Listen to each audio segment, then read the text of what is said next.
இந்த வீடியோல என்ன பார்க்க போறோம்னா வட இந்தியாவிலேயே மிகவும் பிரபலமான பேயோட்டோ அனுமன் கோவிலை பத்தி தான் பார்க்க போறோம். இந்த கோவில் எங்க இருக்குன்னா ராஜஸ்தான் மாநிலத்துல மெஹந்திப்பூர் அப்படிங்கிற ஒரு பகுதியில தான் அமைஞ்சிருக்கு.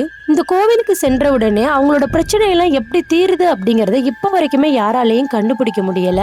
இந்த கோவிலுக்கு போயிட்டு திரும்பி வரும்போது எக்காரணத்தை கொண்டு கோவிலை திரும்பி பார்க்கவோ இல்ல மறுபடியும் கோவிலுக்குள்ள போகவோ கூடாது. ஏன் திரும்பி பார்க்க கூடாது அப்படின்னு சொல்றாங்கன்னா, அந்த கோவில்ல இருக்க தீய சக்தி மறுபடியும் நம்ம கூடவே வந்துரும் அப்படிங்கிறதுக்காக தான் இந்த கோவில்ல இருக்கும் அனுமனை எதுக்கு பாலாஜின்னு அழைக்கிறாங்கன்னா, இந்த கோவில்ல அனுமன் சிலை குழந்தை வடிவத்தில் இருப்பதனாலதான் இந்த கோவிலை பாலாஜி கோவில் அப்படின்னு அழைக்கிறாங்க.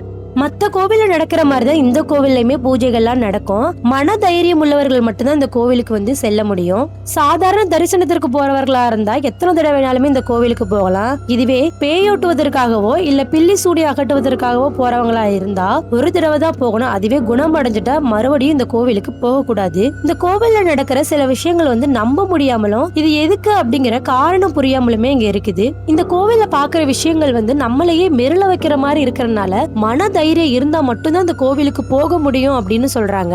இந்த மெஹந்திப்பூர் பாலாஜி கோவிலுக்கு போகணும்னா கோவிலுக்கு போறதுக்கு ஒரு வாரத்துக்கு முன்னாடியே பூண்டு வெங்காயம் அசைவம் இது எதுவுமே சாப்பிடக்கூடாது. அதே மாதிரி கோவிலுக்கு போயிட்டு வந்த பிறகும் அடுத்த 11 நாள் வரைக்குமே பூண்டு வெங்காயம் அசைவம் எதுவுமே சாப்பிடக்கூடாது. இந்த கோவில்ல பாக்குற பல விஷயங்கள் நம்மனாலேயே நம்ப முடியாத மாதிரி தான் இருக்கும். சில பேர் சங்கிலியால கட்டி வச்சிருப்பாங்க. சில பேர் அவங்களே காயப்படுத்திக்கிற மாதிரியும், சில பேர் கொதிக்கிற நீரை எடுத்து மேல ஊத்திக்கிருவாங்க.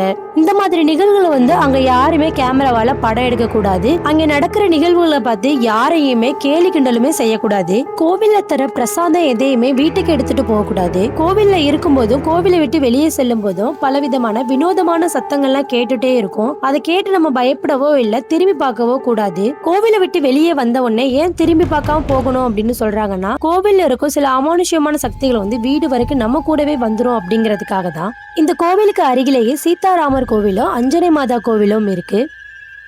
இந்த கோவிலுக்கு வர்றவங்களுக்கு எப்படி சிகிச்சை அளிக்கிறாங்க, எப்படி குணமாகறாங்க அப்படிங்கறத ஆய்வு செய்வதற்காக ஜெர்மனி, நெதர்லாந்து, டெல்லி எய்ம்ஸ் மருத்துவமனை, டெல்லி பல்கலைக்கழகத்திலிருந்து பல மனநல ஆராய்ச்சி ஆய்வாளர்கள் இந்த கோவில்ல பல விதங்கள்ல ஆய்வு பண்ணிருக்காங்க. ஆனா அவங்க எப்படி குணப்படுத்துறாங்க அப்படிங்கறது மட்டுமே இப்ப வரைக்கும் ஒரு புரியாத புதிராதான் இருக்குது. இந்த கோவிலுக்கு சாதாரணமா தரிசனம் பண்ண வர்றவங்க மதியம் 2 மணில இருந்து இரவு 8 மணி வரை மட்டுமே அனுமதிக்கப்படுறாங்க.